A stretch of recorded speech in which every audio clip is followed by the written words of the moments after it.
Hello everyone, कैसे हैं आप सब। एक बार पुनः से कोचिंग क्लासेस पर स्वागत है। उम्मीद करता हूं आप सब अच्छे होंगे, मस्त होंगे, बेहतर होंगे, आपकी पढ़ाई बेहतर चल रही होगी।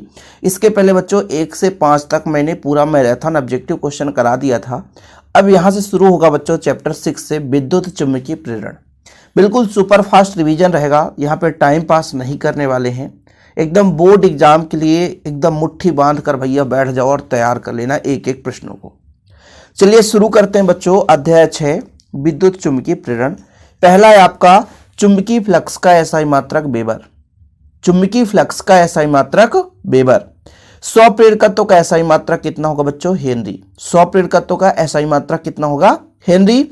विद्युत चुंबकीय प्रेरण की खोज किसने की थी? फैराडे ने की थी। प्रेरित धारा की दिशा ज्ञात की जाती है किसके आधार पर? तो लेंज के नियम के आधार पर प्रेरित धारा की दिशा ज्ञात की जाती है। किसी बंद परिपथ में प्रेरित धारा कब प्रवाहित होगा? किसी बंद परिपथ में प्रेरित धारा कब प्रवाहित होता है? जब परिपथ में बद्ध चुंबकीय फ्लक्स में परिवर्तन होगा। यानी परिपथ में जब बद्ध चुंबकीय फ्लक्स में परिवर्तन होता है तो प्रेरित धारा उत्पन्न होती है। 1 हेनरी और माइक्रो हेनरी में क्या संबंध होता है? तो 1 हेनरी बराबर 10⁻6 माइक्रो हेनरी। अब यदि बच्चों 1 माइक्रो हेनरी बराबर पूछे तो 10⁻⁻6 हेनरी। देखिए एक दूसरे के अपोजिट है, लोग कंफ्यूज हो जाते हैं कैसा संबंध है भाई, कहीं पे माइनस लिखा रहता है। यदि 1 हेनरी बोला तो 10⁻6 माइक्रो हेनरी। यदि 1 माइक्रो हेनरी बोला तो 10⁻⁻6 हेनरी। ये देखिए माइनस कब प्लस कब। 1 हेनरी बराबर 10⁻6 माइक्रो हेनरी और 1 माइक्रो हेनरी बराबर 10⁻⁻6 हेनरी। ओके, आगे देखिए 100 प्रेरण गुणांक की विमीय सूत्र ml² T⁻⁻2 और 1⁻⁻1। देखिए आप लोग बच्चों इन दोनों को थोड़ा सा तैयार रखना। चुंबकीय फ्लक्स और 100 प्रेरण गुणांक में थोड़ा सा डिफरेंस है। 1⁻⁻1 है यदि तो चुंबकीय फ्लक्स की विमा है ml² T⁻⁻2 1⁻⁻1 और यहां पर 1⁻⁻2 हो गया तो 100 प्रेरण गुणांक की विमीय सूत्र है। ठीक है। और बच्चों यदि चुंबकीय फ्लक्स से यदि L का पावर 0 कर दो तो चुंबकीय क्षेत्र की विमा आ जाती है। किसकी आ जाती है? चुंबकीय क्षेत्र की। ऐसे यदि आप कंपेयर करते हो तो आपके माइंड में सेट रहेगा कि चुंबकीय फ्लक्स की विमा ml² T⁻⁻2 1⁻⁻1 ये चुंबकीय फ्लक्स की विमा है। यदि 1⁻⁻2 हो जाए तो ये 100 प्रेरण गुणांक की विमा है। इसी से यदि L का पावर 0 कर दें तो चुंबकीय क्षेत्र की विमा है। ऐसे में याद रहेगा। ट्रांसफार्मर किस सिद्धांत पर आधारित है? तो ट्रांसफार्मर आपके अन्योन्य प्रेरण के सिद्धांत पर आधारित है, क्योंकि प्राथमिक कुंडली में धारा बहाई जाती है तो द्वितीय कुंडली प्रेरित धारा उत्पन्न होती है। लेंज का नियम आधारित है ऊर्जा संरक्षण के नियम पर। बच्चों लेंज का नियम किस पर आधारित है? तो ऊर्जा संरक्षण के नियम पर आधारित है। 2 कुंडली के मध्य नरम लोहे का क्रोड प्रयुक्त करने पर उसके मध्य अन्योन्य प्रेरकत्व में क्या परिवर्तन होगा? जब 2 कुंडली के बीच नरम लोहे का क्रोड प्रयुक्त किया जाता है बच्चों तो जो आपका अन्योन्य प्रेरकत्व बढ़ जाता है। धारावाही परिनालिका के केंद्र पर चुंबकीय क्षेत्र की तीव्रता मुनि होता है। धारावाही परिनालिका के केंद्र पर मुनि μ0 मुनि। ठीक है बच्चों, धारावाही परिनालिका के केंद्र पर चुंबकीय क्षेत्र मुनि। इसके बाद अगला क्वेश्चन है धारावाही परिनालिका के एक सिरे पर चुंबकीय क्षेत्र मुनि बटा 2। ध्यान रखिएगा धारावाही परिनालिका के एक सिरे पर चुंबकीय क्षेत्र कितना होता है? मुनि बटा 2 हो जाएगा। अगला देखो बच्चों लंबी परिनालिका का 100 प्रेरकत्व कितना होता है? μn²A/L। μn²A/L। अब देखिए जो भौतिक राशि और इसका मात्रक है, इससे ऑब्जेक्टिव क्वेश्चन कभी कभी दे देता है बच्चों। चुंबकीय फ्लक्स का जो मात्रक है न्यूटन मीटर प्रति एम्पियर। 100 प्रेरकत्व का है वेबर प्रति एम्पियर। 100 प्रेरकत्व का बच्चों वेबर प्रति एम्पियर। चुंबकीय क्षेत्र का वेबर प्रति मीटर स्क्वायर। चुंबकीय क्षेत्र का वेबर प्रति मीटर स्क्वायर। प्रेरित विद्युत वाहक बल का वेबर प्रति सेकंड। प्रेरित विद्युत वाहक बल का वेबर प्रति सेकंड। चुंबकीय स्थितिज ऊर्जा का हो जाएगा आपका जूल। क्या हो जाएगा बच्चों? जूल। आगे देखिए विद्युत चुंबकीय प्रेरण की घटना में ऊर्जा परिवर्तन होता है यांत्रिक ऊर्जा का विद्युत ऊर्जा में। चुंबकीय प्रेरण के सिद्धांत में यांत्रिक ऊर्जा विद्युत ऊर्जा में बदल जाता है। यदि समतल कुंडली में n फेरे हो तो 100 प्रेरकत्व n² के अनुक्रमानुपाती होगा। एक कुंडली है बच्चों उसमें 100 प्रेरकत्व के लिए देखिए n² ऊपर है तो n² के अनुक्रमानुपाती होगा। इसके बाद प्रेरकत्व का विमीय सूत्र ठीक है कितना है? ml² T⁻⁻2 1⁻⁻1 इसको आपने पहले भी देख लिया था कि चुंबकीय फ्लक्स के यहाँ पर ये चुंबकीय फ्लक्स में 1 पावर -1 होता है और प्रेरकत्व में 1 पावर -2 होता है। प्रेरित धारा का मूल कारण क्या होता है? चुंबकीय फ्लक्स में परिवर्तन। चुंबकीय फ्लक्स में परिवर्तन होगा तो प्रेरित धारा उत्पन्न होगी। दो प्रेरक कुंडली के स्वप्रेरकत्व L1 और L2 है। श्रेणी क्रम में जोड़ेंगे तो टोटल जुड़ जाएगा, ठीक है। L बराबर हो जाएगा L1 + L2।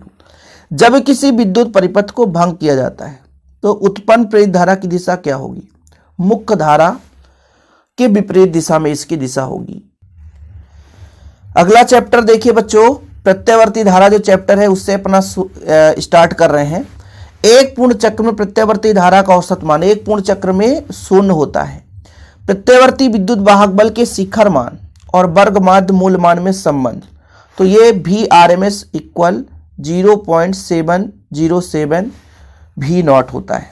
इसको ऐसा भी लिखा हुआ मिल जाता है कभी कभी, VRMS = V0/√2, ठीक है, ऐसा भी लिखा हुआ मिल जाता है। जैसे IRMS बराबर होता है V0/√2, ठीक है। या कि कभी कभी यदि I0 होगा, V0 की जगह यहाँ पे I0 कर दो। यदि V0 बराबर तो VRMS या I0 बराबर √2 IRMS, ठीक है। पक्षांतर करने पे ये सूत्र मिल जाता है। आगे देखिए, प्रत्यावर्ती परिपथ में बाटहीन धारा होती है यदि परिपथ में क्या हो? शुद्ध प्रेरकत्व हो और शुद्ध धारिता तथा प्रतिरोध का मान 0 हो, तब प्रत्यावर्ती धारा परिपथ में बाटहीन धारा होगा। यांत्रिक ऊर्जा को विद्युत ऊर्जा में बदलने की युक्ति जो होती है AC जनरेटर है बच्चों, प्रत्यावर्ती धारा जनरेटर है, ठीक है। ये देखो भाई, मैंने आपको बताया था IRMS बराबर होता है I0/√2, तो I0 बराबर √2 IRMS, ओके। पक्षांतर करने पर वही आ जाता है। शुद्ध धारिता वाले प्रत्यावर्ती परिपथ में औसत शक्ति व्यय कितना होता है? शुद्ध धारिता वाले प्रत्यावर्ती परिपथ में औसत शक्ति व्यय कितना होता है बच्चों? 0 होता है। भारत के घरों को दी जाने वाली विद्युत ऊर्जा की आवृत्ति कितनी हर्ट्ज होती है? तो 50 हर्ट्ज होती है। प्रत्यावर्ती धारा के मापन हेतु अमीटर एवं वोल्टमीटर आधारित होते हैं। किस पर? धारा के ऊष्मीय प्रभाव पर आधारित होते हैं। फिर से प्रेरकत्व का विमेय सूत्र अभी इस वीडियो में तीसरी बार मिल चुका है, mL² T⁻² 1/-2, मतलब 2 2 2, ठीक है। 2 में प्लस 2 में माइनस, इसमें पावर में 1 है, m का पावर -1। अब यदि कोई बच्चा 3 बार पढ़ लेगा तो बताओ याद हो जाएगा कि नहीं? बिल्कुल होगा। अगला प्रश्न है, आदर्श प्रेरकत्व का ओमी प्रतिरोध कितना होता है? आदर्श प्रेरकत्व बच्चों तो उसका ओमी प्रतिरोध 0 होता है। कितना होता है? 0 होता है। प्रतिबाधा का मात्रक कितना होता है? ओम। प्रतिबाधा, चाहे प्रतिघात की बात करो, चाहे प्रतिरोध की बात करो, चाहे प्रतिबाधा की बात करो, सबका आपका ओम ही होगा, ठीक है बालक, ठीक। आगे चलिए, अनुनादी परिपथ के लिए शक्ति गुणांक का मान कितना होता है? 1 होता है। किसी प्रत्यावर्ती परिपथ में यदि धारा बाटहीन है तो शक्ति गुणांक का मान कितना होगा? 0 होगा। डायनेमो किस सिद्धांत पर कार्य करता है? विद्युत चुंबकीय प्रेरण पर। एक शुद्ध धारती परिपथ को धारा विद्युत वाहक बल से कला में कितना आगे होता है? π/2, 90 डिग्री। प्रेरण प्रतिघात का मान है बच्चों, मतलब मात्रक है ओम। चाहे आप प्रेरण प्रतिघात की बात करो, किसी भी प्रतिघात, सबका मात्रक ओम ही होगा। प्रतिबाधा का भी मात्रक ओम होगा। दिष्ट धारा की आवृत्ति होती है, दिष्ट धारा की आवृत्ति 0 होती है। दिष्ट धारा के लिए प्रेरकीय प्रतिघात का मान XL बराबर 2π/μL।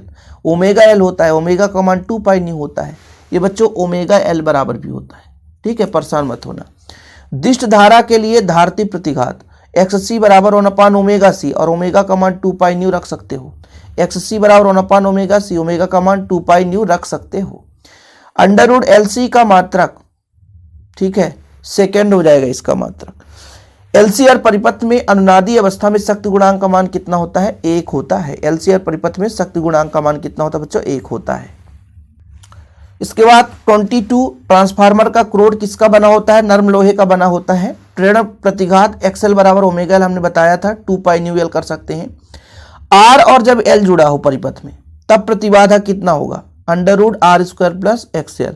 अब यहाँ पर XL का मान भी रख सकते हो ओमेगा L, और यहाँ पर XC का मान 1/ωc, फिर ओमेगा का मान भी है, लंबा चौड़ा कहानी है।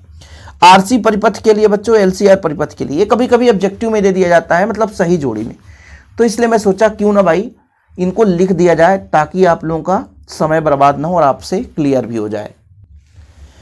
अगले चैप्टर में चलते हैं बच्चों। विद्युत चुम्बकीय तरंग कैसे उत्पन्न होती है? त्वरित आवेश से। त्वरित आवेश से विद्युत चुम्बकीय तरंग उत्पन्न होती है। विद्युत चुम्बकीय तरंग के अस्तित्व का प्रायोगिक पुष्टि सर्वप्रथम किसने किया था? हर्ट्ज ने। जो आपका विद्युत चुम्बकीय तरंग की चाल कितना होता है बच्चों निर्वात में? C बराबर 1/√μ0 ε0। ये कई बार पूछा गया है। निर्वात में विद्युत चुम्बकीय तरंग की चाल। ओजोन मंडल अवशोषित करता है। क्या अवशोषित कर सकता है? परावैंगनिक किरणें। इसीलिए तो हम सुरक्षित हैं। परावैंगनिक किरणों क्या करता है? अवशोषित कर लेता है। तरंग सदिश को व्यक्त किया जाता है K बराबर 2π/λ। किस विद्युत चुम्बकीय तरंग में विद्युत क्षेत्र के परिमाण E तथा चुंबकीय क्षेत्र के परिमाण B में संबंध क्या होता है? B बराबर E/C। B बराबर E/C, जहां C क्या है? तरंग की चाल है। विद्युत चुम्बकीय तरंग की प्रकृति अनुप्रस्थ प्रकृति तरंग होती है। याद रखना, ये विद्युत चुम्बकीय तरंग की प्रकृति कैसी होती है बच्चों? अनुप्रस्थ तरंग की भांति। दृश्य प्रकाश का रंग उसके किस पर आधारित होते बच्चों? आवृत्ति पर आधारित होते हैं। दृश्य प्रकाश का रंग उसके किस पर आधारित होती है? तो आवृत्ति पर निर्भर होती है। रोगों के कीटाणुओं को मारने के लिए किन किरणों का प्रयोग किया जाता है? परावैंगनिक किरण का। दृश्य प्रकाश का तरंगदैर्घ्य 400 नैनोमीटर से 800 नैनोमीटर के बीच होता है। सबसे अधिक आवृत्ति की विद्युत चुम्बकीय तरंग गामा है बच्चों। सबसे अधिक आवृत्ति की विद्युत चुम्बकीय तरंग कैसी है बच्चों? गामा है। ठीक है। वे तरंगे जिनकी आवृत्ति मेगाहर्ट्ज की कोटि की होती है वो रेडियो तरंग कहलाती हैं। वे तरंगे जिनकी आवृत्ति मेगाहर्ट्ज की कोटि की होती है वो आपके रेडियो तरंग कहलाती हैं। चंद्रमा की दूरी किस प्रकार के तरंग से ज्ञात की जाती है? सूक्ष्म तरंगों से चंद्रमा की दूरी निकाल सकते हैं। दृश्य प्रकाश किरणों के तरंगदैर्घ्य की कोटि कितनी होती है? 10⁻⁻⁶ होती है। 10⁻⁻⁶ मीटर। अंधेरे में फोटोग्राफी में प्रयुक्त तरंग जो होती है वो कौन सी तरंग बच्चों? अवरक्त किरणों का प्रयोग किया जाता है अंधेरे में फोटोग्राफी के लिए। विद्युत चुम्बकीय तरंगों के आविष्कारक कौन है? तो मैक्सवेल साहब है। कौन है? मैक्सवेल साहब। समय परिवर्तनीय विद्युत क्षेत्र के कारण उत्पन्न विस्थापन धारा को विद्युत धारा को समय परिवर्तन से जो विद्युत क्षेत्र के कारण उत्पन्न होते हैं विस्थापन धारा, ये अभी क्वेश्चन आया था आपका। कुहरे में स्थित वस्तुओं को देखने के लिए किन तरंगों का प्रयोग करते हैं? तो अवरक्त किरणों का प्रयोग करते हैं। ठीक है। विद्युत चुम्बकीय वर्णक्रम में उपस्थित तरंगों की आवृत्ति बढ़ते क्रम में बच्चों, बढ़ते क्रम में ये तरंगों की आवृत्ति है बढ़ते क्रम में। सबसे कम आवृत्ति रेडियो तरंग, फिर ज्यादा सूक्ष्म तरंग, यानी सबसे ज्यादा आवृत्ति गामा किरण की। इसको जब उलट दोगे तो इसके तरंगदैर्घ्य का क्रम आ जाएगा। ये आपके बढ़ते हुए आवृत्ति का क्रम है, इसको उल्टोगे तो तरंगदैर्घ्य का क्रम आ जाएगा। ठीक है। कहीं ना कहीं गामा किरण की जो आवृत्ति है वो सबसे ज्यादा है तो तरंगदैर्घ्य इसकी सबसे उल्टा हो गया क्या? वर्णक्रम के उपस्थित, हाँ, तरंगदैर्घ्य इसका सबसे क्या हो जाएगा? देखो, रेडियो तरंग, सूक्ष्म तरंग, अवरक्त तरंग, दृश्य प्रकाश, ये आपके आवृत्ति के बढ़ते क्रम है और इसको आप तरंगदैर्घ्य के बढ़ते क्रम इसको उल्टा कर दो तो आपका तरंगदैर्घ्य का बढ़ता हुआ क्रम आ जाएगा। मतलब यदि आपसे मैं पूछ दूं कि सबसे ज्यादा तरंगदैर्घ्य किसका होगा तो रेडियो तरंग का, सबसे कम तरंगदैर्घ्य तो गामा किरणों का। ठीक है। चलिए, दूर संचार के लिए किन तरंगों का उपयोग किया जाता है? तो रेडियो तरंग का प्रयोग करते हैं। और सूक्ष्म तरंगों का तरंगदैर्घ्य परास कितना होता है? 1 नैनोमीटर से 300 नैनोमीटर। विस्थापन धारा का सूत्र, ये आपका डिस्प्लेसमेंट करंट है बच्चों, है ना? तो ID = ε0 d∅E/dt। विद्युत स्फुलिंग के निकट किस चीज का गंध निकलता है बच्चों? तो ओजोन जैसे गंध निकलता है। एक त्वरित आवेश उत्पन्न करता है। विद्युत और चुंबकीय क्षेत्र दोनों त्वरित आवेश उत्पन्न कर सकता है। अवरक्त किरणों का संसूचन किया जाता है पायरोमीटर से। किससे? पायरोमीटर से। विद्युत चुम्बकीय तरंगों में विद्युत क्षेत्र और चुंबकीय क्षेत्र से संबंध परस्पर लंबवत होता है। विद्युत चुम्बकीय तरंग में विद्युत क्षेत्र और चुंबकीय क्षेत्र परस्पर कैसा होता है? लंबवत होता है। भूस्थायी उपग्रह का आवर्तकाल कितना होता है? 24 घंटे होता है। क्या विस्थापन धारा चालन धारा की तरह चुंबकीय क्षेत्र का स्रोत है बच्चों? बिल्कुल हाँ। तो 15 मिनट में लगभग 75 क्वेश्चन का रिवीजन कर लिया हमने। और ऐसे और वीडियो पाने के लिए चैनल को सब्सक्राइब कर लें। बाकी बच्चों आपको प्लेलिस्ट में आपको सारी चीज़ें अवेलेबल कराई गई है, सभी मोस्ट क्वेश्चन। डिस्क्रिप्शन पे लिंक भी दे दूंगा प्लेलिस्ट का, ताकि आप लोग अभी तक जो पुराना वीडियो है ना देखे हो तो देख लें। ओके, ठीक है बच्चों। और यदि आपको नोट्स लेना है तो कॉन्टैक्ट नंबर 9685299149 9685292949 है। इस पर आप प्रॉपर नोट्स ले सकते हैं। ठीक है, जो कि हम स्टार्टिंग से देते हैं। जय हिंद, वंदे मातरम।